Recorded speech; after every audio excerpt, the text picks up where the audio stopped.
Angie Vishyanan, and I'm the founder of Leg Up Legal. We provide a pre-law mentoring program that connects prospective law students to lawyers for mentoring.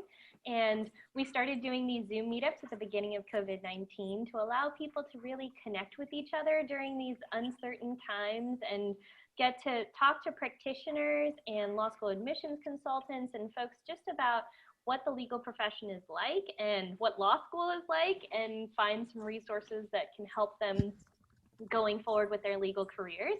So we've been bringing on guest speakers every week who have been talking to you guys about various topics, and I'm very excited today to introduce Jackie Harounian, and she will be talking to you today about negotiation tactics. So Jackie, I'll let you take it away.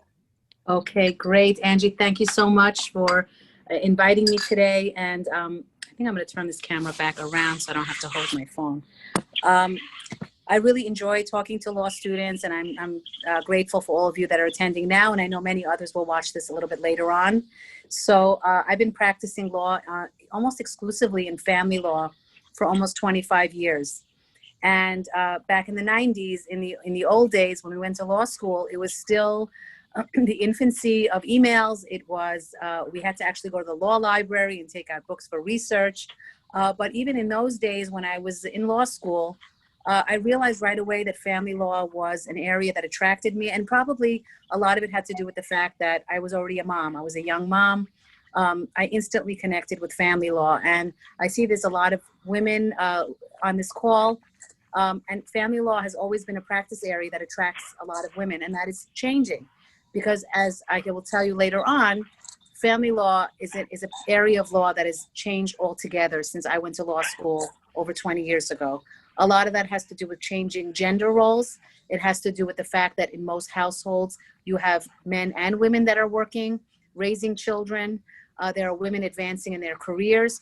And virtually all the laws, including grounds for divorce, custody, support, all of those laws have completely changed since 10 years ago, and people are always surprised to hear about it. So today's presentation is about negotiating skills, and one of the things that is so important in family law in particular, actually, is the need to resolve disputes. Family law and many other areas of law are going to really be boom practice areas for the next few years, and a lot of it has to do with COVID-19. It has to do with the fact that there's a lot of unrest going on in our society, not just on the streets, not just politically, not because just of the pandemic, but because there's conflict in the house. There is domestic violence. There's conflicts regarding schools, regarding wearing a mask or not, regarding job loss, regarding relocation. So there's a lot of unrest in the home, and it is playing out already, and we're seeing a bump in the divorce rate. The problem with that is that the courts in the New York area and many other areas are really almost shut down. They are really operating at very slow capacity, which means that mediation and negotiation has a very, very big role to play in how disputes are resolved. There is simply not enough judge time, not enough court time for every single case to go in front of a judge to be decided. And in family law, in divorce law, over 97% of cases are resolved by negotiation. And that's very important for lawyers to realize, for their clients to realize.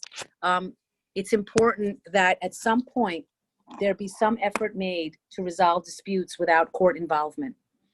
And so I've become very adept at negotiating cases, negotiating resolutions. It's really what I'm known for in my area.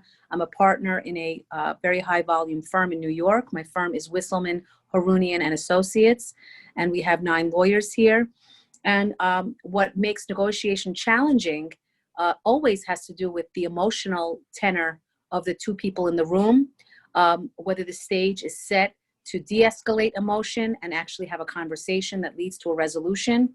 And as I will also mention, it's also important to prepare. So as I go through negotiating skills, you're going to see that almost everything I tell you has to do with either controlling emotion or preparing for a successful negotiation. And these are 2 things that you have control over.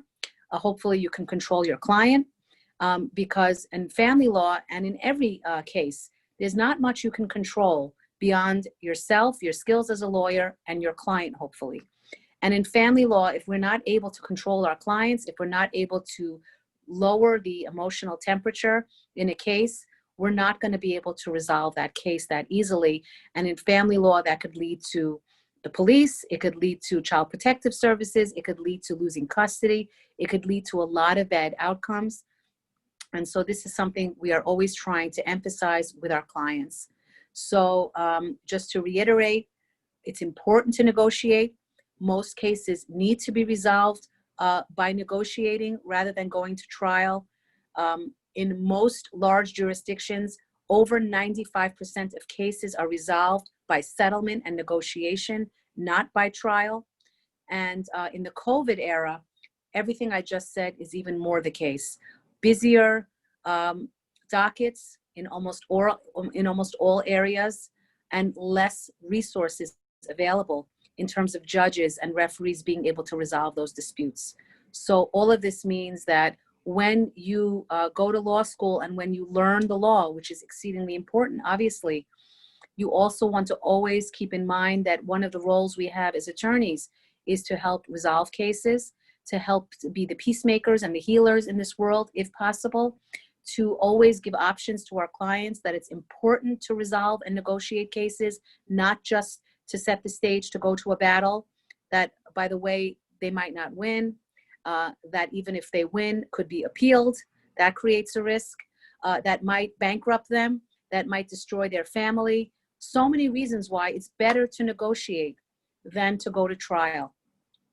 I just saw a question pop up and I'm going to answer it since I was just on that topic. That 90% figure, you can Google it in your jurisdiction and find out. It's very well known in the New York area that over 97% of cases are resolved before trial.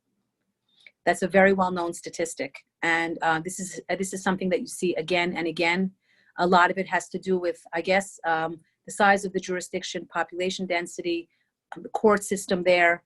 But besides the fact that there's limited resources and most cases are resolved by negotiation, the fact is that judges want people to resolve their differences. They don't want to have trials. Trials take up a lot of time. They're very risky. They're very expensive for the court system too.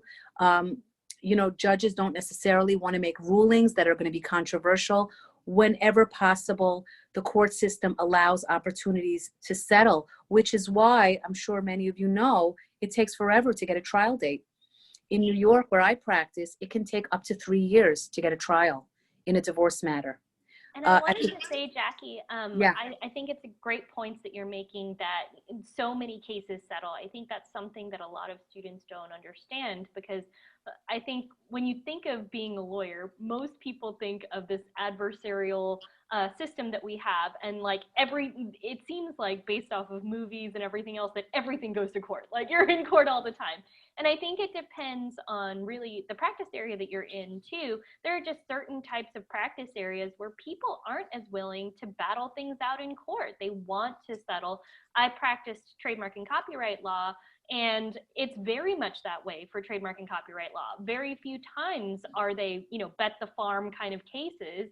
And Right. so, 90% of our cases generally settle. And I think it's very common that you will find that trademark lawyers don't end up going to court that often, because most of the time our cases will resolve themselves before we ever get to that stage. Right. So I think it's important to note, it's not just in family law. I think you'll find that in a lot of practice areas, that more and more parties are understanding that sometimes court is too expensive, it takes too long, and it leaves you hanging out there where you can't just move on from whatever problem you have. And sometimes people just want to be able to resolve their disputes quicker and in a more cost-efficient way. So negotiation is the way to do it. It really is. And I think as counselors, as lawyers, maybe even as litigators, because I do a lot of litigation, we always want to present options to our client. So we want to tell them that, yes, your case might go to trial, but in all likelihood, it won't. It won't, because you don't want to put 3 years of your life on hold. You don't want to wipe out your savings to pay your lawyer, because a lot of it really is about the legal fees. I could talk about legal fees for a separate seminar, because really a lot of it has to do with how much justice can really afford. But there's so many layers to it. Judges also want to keep kicking the can down the road with the hopes that people will reach a settlement, because it's almost not ever worth going to trial. And there are very limited exceptions to that rule in family law or in any other practice area. I'll just throw out one other example before I go through the tips. And it has to do with, for example, evictions and landlord-tenant law. There is about to be massive evictions, massive foreclosures of mortgages. We are probably going to see a lot of protests in connection with evictions and how it might lead to homelessness in major cities. Now, there is no way ever that there are going to be enough judges to deal with all of these tenants and landlords that want relief. We all know that. We all talk about it as lawyers, and the answer is going to be mediation. It is going to be getting a landlord and a tenant, or getting the parties into a room with a mediator and basically bartering how many months for how much cash. How can we get this tenant out, or what can we do to make the situation better? Because the fact is there are not enough judges to deal with the tsunami of cases that is about to head into major cities. And so lawyers are needed. We are about to become extremely necessary parts of this society in terms of helping to resolve cases. And so I think it's a very honorable part of the profession that we are counselors and peacemakers, but at the same time, you have to be a zealous advocate. You have to know where the line is. You have to be willing to go to court if you're at an impasse in your case, or you're dealing with an unreasonable adversary, or if there's an emergency. You have to be willing to go to court. Your client has to know you're not afraid to go to court. But take my word for it, 95% of the time or more in most practice areas, you will settle before trial. So that's just a fact. Or you might settle in the middle of the trial, which is always fun. I mean, it's exciting to go to trial, and it's exciting to settle at the 11th hour. That's usually when you get the best deals. So now I'm going to go into this list that I know Angie put in the chat, and it's like my list of negotiating skills. I've given versions of this talk many times over the years, and the rules never really change. And when you're dealing with a negotiation, whether it's in your personal life as a student, whether you're negotiating for scholarships or for a job, whether I negotiate with my teenage daughters who have taught me the best negotiating skills, or with coworkers, or in the courtroom, it always comes down to two essential components. You have to keep your emotions in check. So imagine to negotiate with teenage girls, what that means. I've got to be in control, otherwise the whole situation is going to get out of control. The second part is being prepared for a negotiation. You never want to walk into a negotiation until you know what it is you need to know to convince the other side. Because when you have the facts at your disposal, you're going to get a better deal. So now I want to go through this list of 12 tips, and I would love to chat with you all afterwards, or you can reach out to me if you have any other follow-up questions. But this is a pretty reliable list that you can use in almost any circumstance, whether it's personal or whether it's professional. Okay, and you want to keep this in mind. A lot of times the example I used to use was negotiating to buy a car. And I used to say, before you go into a showroom, you should really know the Kelley Blue Book value of the car you're interested in. You have to know what all the dealerships, what they're offering. And these days, there's actually websites that do the negotiating for you. But that's really what I mean. It almost is like negotiating for a car in almost every circumstance. The more you know about the values, about the numbers, about the make and the model number, and the extra features and what they cost, the more likely it is that when you enter the showroom or you start negotiating online, you're going to be able to get the best deal. Because if there's offers that are unreasonable, you can reject them out of hand. If there's a ballpark and you're there, you can start negotiating from a position of strength. If you walk into a negotiation, whether it's with a faculty advisor or regarding a job or a salary, if you don't know what it is you need to know, you are going to feel like your back is against the wall. You're going to feel frustrated. You're going to feel unprepared. And all of those things are potentially going to sabotage the success of your negotiation. So going with the list, number one, I don't know if there's any male law students here, but I think it was mostly women that were on the call, but I'm assuming later on there'll be other men and women watching. But I say that because my number one rule is it's more important to be smart than nice. And this is something that I'm frequently telling young women, quite frankly, and it's something that I maybe would have had to tell myself when 25 years ago, believe it or not, I was a somewhat shy and introverted law student. I did not know how to advocate for myself. I would not have raised my hand in a classroom setting, even if I knew the answer. And so my view of myself and the way I wanted to be perceived was to be nice, was to be not threatening, not to be adversarial and confrontational. Well, I'm over that now because I don't see myself that way anymore. I see myself as an advocate. I'm much more willing to put myself out there. And when I enter a negotiation, I'm not willing to be a doormat who is just nice to everyone. I want to be smart, and smart means I know my information, I've done my research, and I'm ready to walk in and get the best outcome possible. So be smart. Don't worry about the other side liking you. Not that you want to be difficult or angry, not at all. And I'm going to get into the emotional tenor, but you want to be prepared and firm. That's what I mean by smart.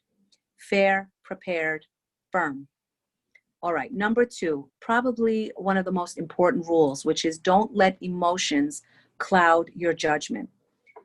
The worst time to negotiate is when you're upset or angry or feeling overwhelmed. So, for example, to use an example of negotiating for a salary, if you're in a job situation and you're feeling upset and you're feeling tearful or fuming because you just found out that you're not being paid what you're worth, the worst thing to do would be to march into your boss's office, angry, upset, and start a negotiation. If you're feeling emotional, then that means you should listen to how you're feeling, understand why you're feeling that way, but you need to put the negotiation off for another time. You need to put the negotiation off to a time where you can feel prepared, where you've done your research, where you can make a list of what it is that you want to bring up, hopefully in a non-emotional way, and feel a little bit more clear-headed. Sometimes parties get emotional in the middle of a negotiation. It certainly happens in family law.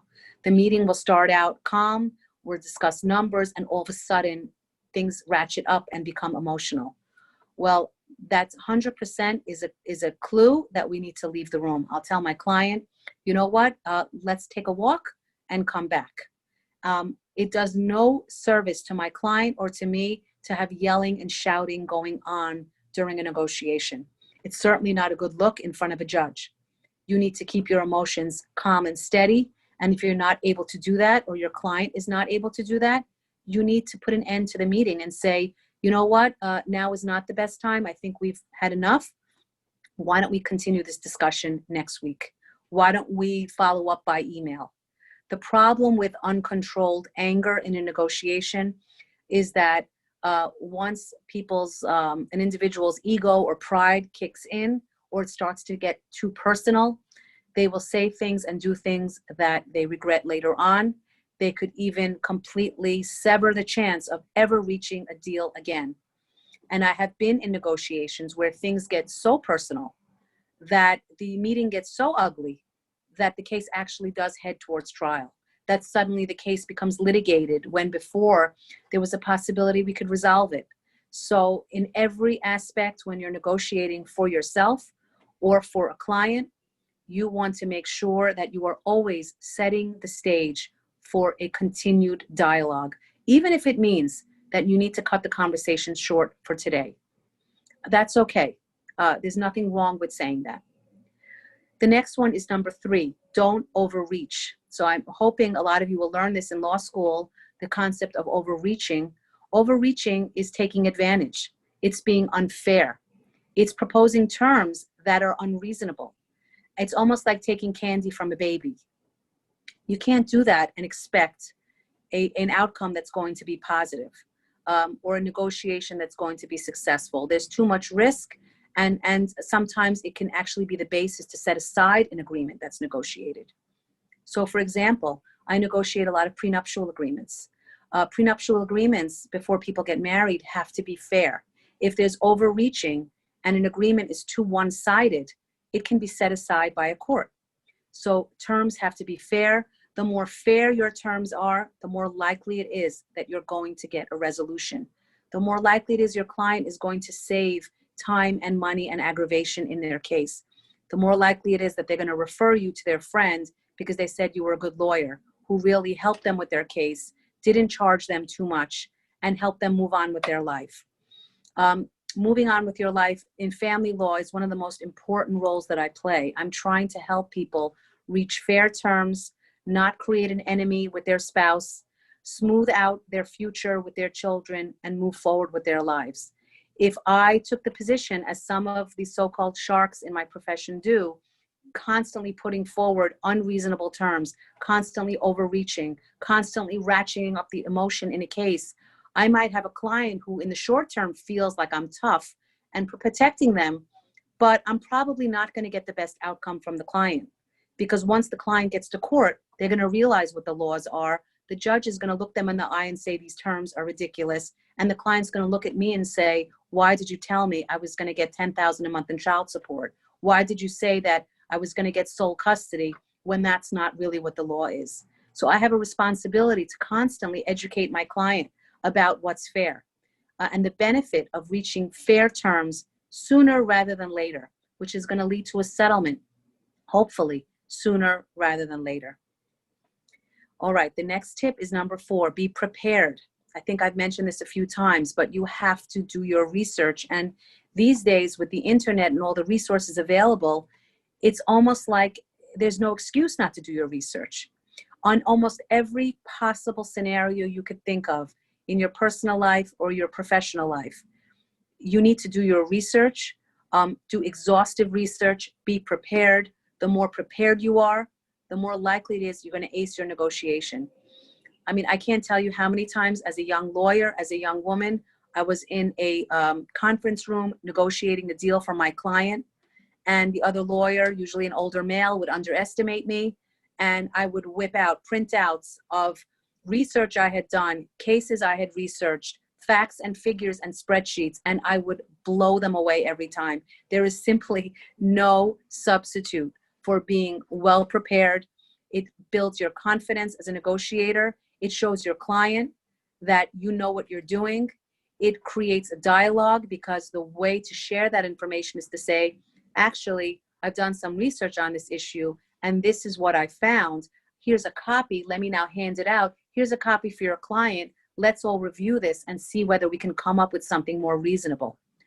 And a lot of times when you share information, and a lot of times I'll do that in advance of a meeting by email, you are conveying information that's credible, that is going to be used as a basis for the negotiation, and you're giving the other side an opportunity to review, possibly even agree, or come back with a counter proposal. It's very important that you really go the distance when it comes to preparing. It makes your client feel like they have a great attorney. It's something that obviously you're going to bill for and is going to be integral to your handling of a case. But it's also going to potentially show the other side that you are ready to settle, and they can knock off the nonsense and the posturing, because here we have the information we need to make a deal. And this happens again and again and again in almost every type of practice area. Opportunities to do research, be prepared, use it to build your confidence as a negotiator, use it to be persuasive on the other side, and give them enough space to react to it, because you want to have a dialogue that goes back and forth. Number 5, be aware of the worst case scenario. Don't be overconfident. Very important. In every negotiation, there is a potentially worst case scenario. You always have to be mindful of it. Not that you think it's going to happen in your case, hopefully it won't, but you always have to have it known to yourself and to your client, because sometimes the worst case comes to reality. For example, COVID-19. The more aware you are of what potentially could be the worst case scenario, the more mindful you will be, and the more safeguards you can take in place to protect your client. When it comes to negotiating and educating your client, you always want your client to know that there is a range of possible outcomes. There's a best case scenario, and hopefully you'll hit a home run and get them that. But there's a worst case scenario. Things could go the wrong way. You could force the issue into court. The judge could force you to pay legal fees for the other side. That's a terrible worst case scenario, but it happens every day. You can't be overconfident. You don't want your client to feel like they're going to prevail without knowing that there's always a risk. And lawyers are in the business of advising our clients regarding risk. And a risk includes educating your client about what could go wrong as well as what could go right. Number 6, similar to what I just mentioned, know your bottom line on every issue, prioritize your goals. I'm constantly talking to clients about their goals. What's most important? If I get you this, is that going to make you happy? Can you compromise on that? You have to know what your client really wants, and that takes a lot of consultation with your client. And sometimes clients change their goals as they go through a case. Sometimes they run out of money. Sometimes settling becomes more important because of other things that are going on in their life. And so it's always important to keep that dialogue open with your client. What is most important? This is what I'm going to try to advocate. Is that what you want? 7, timing is everything. Timing has a lot to do with the emotional aspect of the case. And it has to do with not only with your own emotional frame of mind, but what's going on the other side. So I mentioned the example of walking into your boss's office because you're upset. But what if you are calm and you want to have a salary discussion with your boss? When is the best time? The conventional wisdom is Friday in the afternoon, when the work week is over and things are maybe a little quiet. Find a space, send an email, say, I'd like to talk with you, save it for Friday afternoon. In the case of my children, I have 4 children. Sometimes we need to discuss an important issue in the family. We want to discuss an issue of concern. My husband and I are not going to have a meeting like that with our children on Wednesday afternoon in the middle of a school week or when everyone is stressed and upset.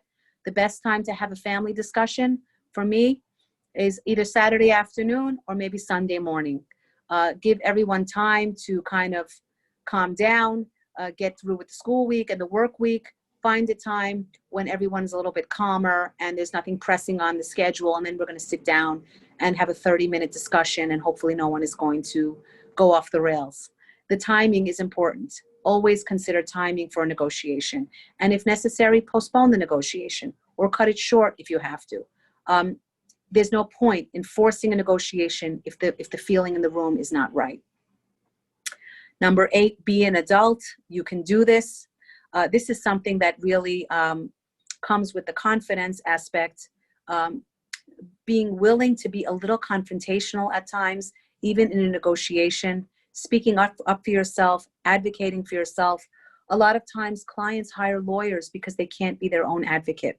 They don't have the strength, they don't have the conviction, they're afraid of being confrontational in a work setting or in a personal setting. Well, that's what you've been hired for. You have to be the adult. You have to be willing to be the advocate for your client. And don't forget how important that role is. Number 9, know your leverage, but don't abuse it. Winning isn't everything. So important.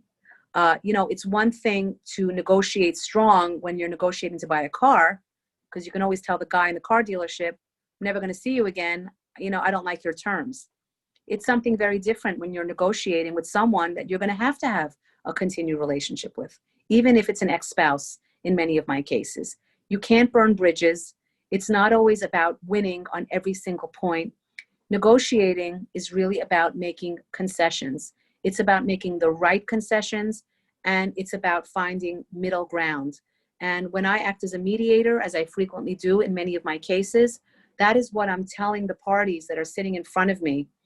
I'm a neutral mediator, and I'm telling them, we need to find middle ground.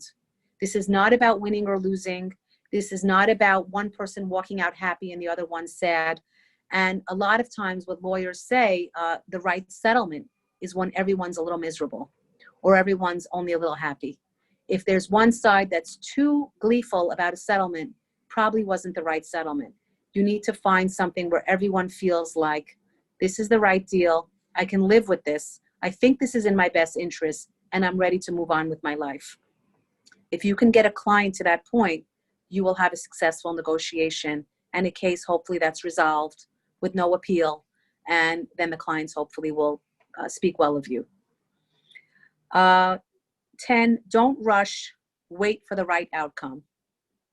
That's an important rule. You can't get everything resolved sometimes in one meeting or in one email or in one proposal, counter proposal. Sometimes it takes time. The passage of time allows people to reconsider their positions.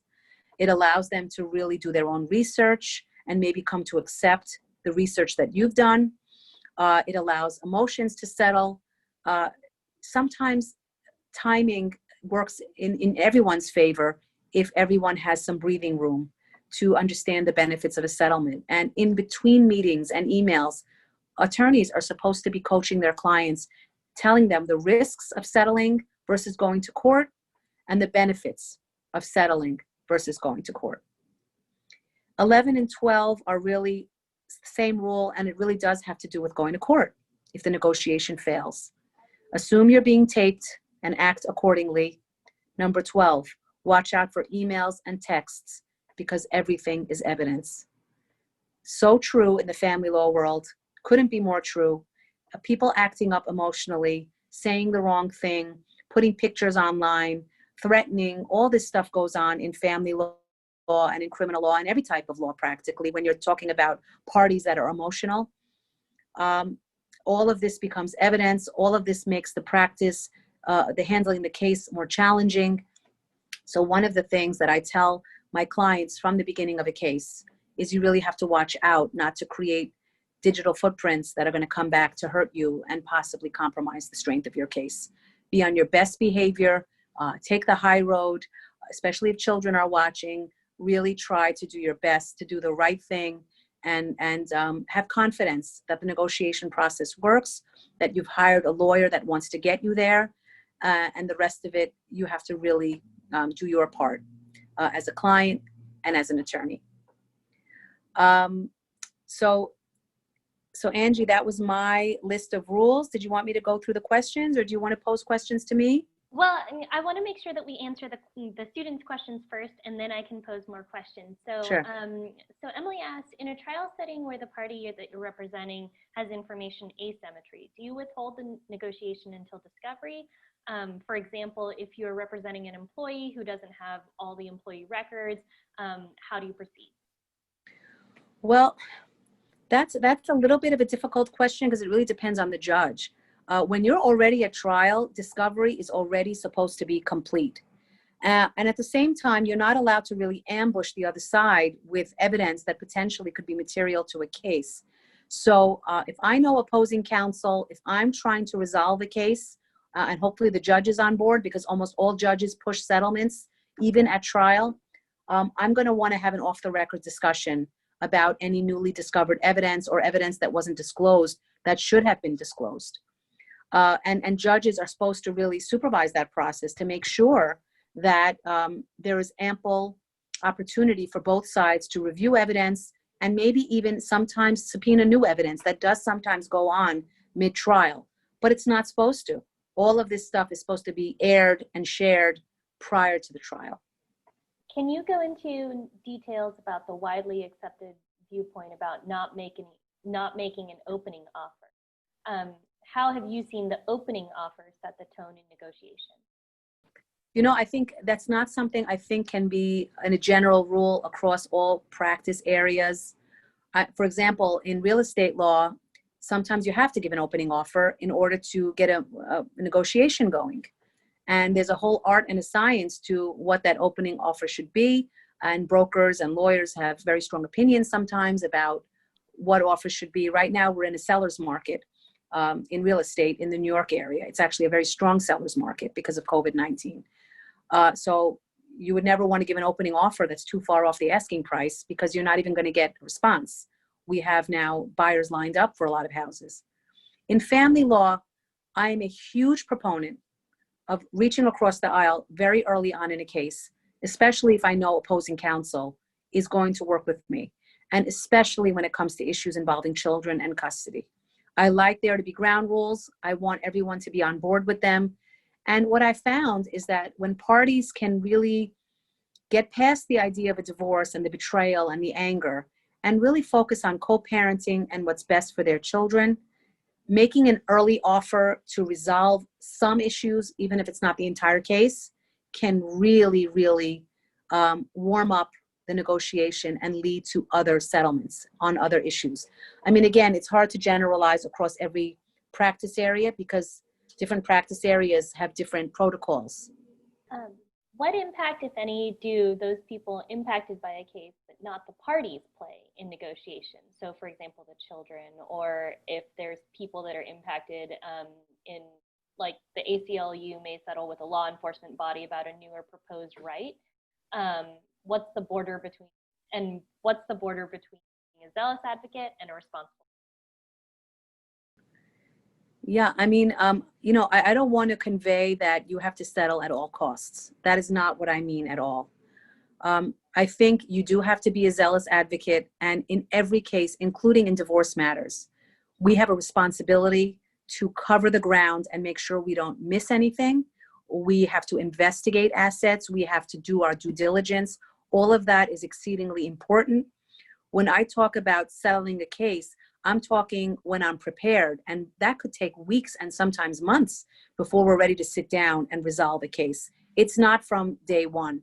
I do want to convey a message of the importance of settlement from the beginning. I will do that with my client, with opposing counsel, with a judge, but I don't just throw out terms, until I've done my homework. And if there are going to be other parties or other issues affected by a settlement, well, there are ways to address that. Sometimes you want to narrow the scope of an agreement. Sometimes it's going to be without prejudice. Sometimes it's going to leave some areas that are still open for further agreements. So this is not something to be done casually. A lot of what the advice I'm trying to convey today has to do with setting the stage for a successful negotiation. That can only happen if both sides really want that to happen.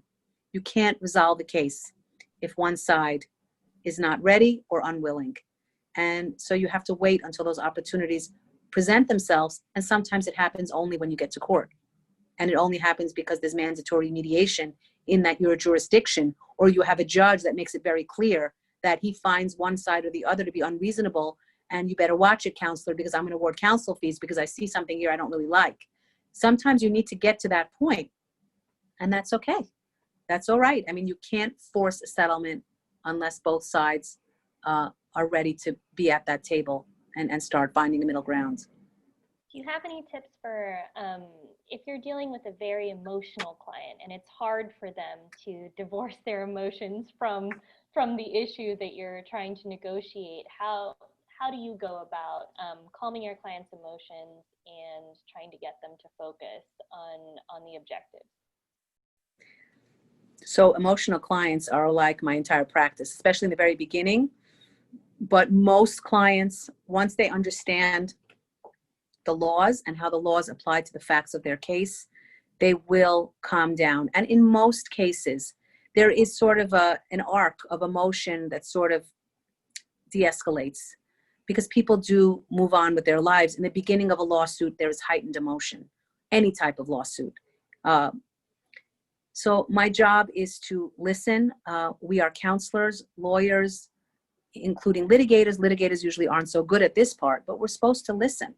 We're supposed to validate those feelings, help the client understand what is possible to get and what isn't so possible. And I do tell clients, and I'm very honest with them sometimes, to say what you're looking for, you're not going to get relief from a judge. The legal system is not going to fix this for you. You probably need to go to a therapist. And sometimes clients are receptive to that advice and sometimes they are not. At the very least, my goal is to do no harm. I'm not there to rile up clients that are upset. I want them to know that there are remedies, that unfortunately the court system is slow. Delays are normal. Cases are expensive to handle. They have to understand that. And in most cases, emotions do de-escalate with time. In the clients that don't, and I'm talking 10% or so of clients, they just get angrier as time goes by. I'm a little bit worried about that client. I'm worried that there's something else going on. And if I have an opportunity, I will reach out to friends and family Obviously, I can't reveal any confidences, but I will try to see what I can do to create a support system for that client. I'm a very expensive therapist. I mean, when clients are calling me and emailing me every day, it's not the best use of my time. Yeah, and I want to encourage the students on the call, please feel free to unmute yourselves and put yourself on video and ask your questions if you'd like. I know, Emily, you asked a few questions. If you wanted to clarify any of your questions or if we didn't answer them all the way, let us know. But so, Jackie, I think one of the things that I always have a difficult thing with in negotiation is when, you come from a place of such divergence. If your client sees things very much one way and the other side sees something in a completely different way, and you're trying to drive them towards a middle ground, what tactics do you have for when the two sides are just totally far apart? I think it's an education process. It's an unfolding of issues with the passage of time. It's correspondence that goes back and forth. It's facts and evidence that come out from discovery. We start out every case hearing only our client's version of events. And I have to withhold judgment, as I do in every case. It's not my client to judge or decide what the right thing is in a case. But as the information comes out, I do have to meet with my client. And sometimes my partner or other attorneys in the firm will sit down and have a strategy meeting. It's important that that message comes through. We're not here to criticize a client for what he or she believes, but we're there to educate them, especially about the risks of moving forward. Especially once we know who the judge is and how that judge handles their cases, we have an obligation to tell the client, it's not going to be what you think. I'll give the most easiest example is in child custody. A lot of stay-at-home moms believe that they're entitled to sole custody. They believe it. It's what they heard on TV. It's what their friend had. And they think that means that they can pick up and move across the country with their child and that's not the law at all. It's not even close to the law. Most cases are joint custody. Most fathers get a lot of time, even equal time in many courtrooms. And you can't move away. You have to stay in the same school district most of the time. It's an education process. And so it starts from the initial consultation.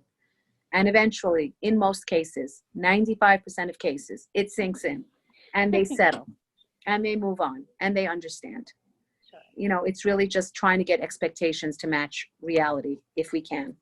Mm-hmm. Do you have any tips about the law school scholarship negotiation process, considering that the ABA 509 reports that require the disclosures saying how much your school gave in scholarships and what the percentages are of people receiving scholarships comes out a year later? Right. Students they don't have the foresight ahead of time to be able to negotiate. So what tips do you have? I mean, I can give some general advice about scholarships and admissions. I mean, as I said, I have 4 children. They've applied to law schools and graduate schools and colleges. And we are now in an era where I think there's going to be more opportunities potentially because I think, because of travel restrictions and other things going on, I don't know that the law schools are really up to full capacity. There's a lot of uncertainty in that. I think you should apply to as many schools as possible. I think you want to maintain a dialogue with the scholarship office. I think you should do your research. There's a ton of message boards and chat rooms and things going on all over the internet where you could probably find out some real concrete information. It's out there. You have to really look for it because students do share information about the scholarships they receive and what their test scores were and everything else. Look for the information so at least you make sure what you're expecting is reasonable. You want to make sure that in your discussions with the scholarship offices that you're very respectful but persistent, and it doesn't hurt to ask. You have to ask for what it is that you want, and don't take it personally if you don't get the answer that you're looking for. You have to really cast a wide net, I think, in many cases, and you might be surprised. I mean, a lot of law schools are offering scholarships.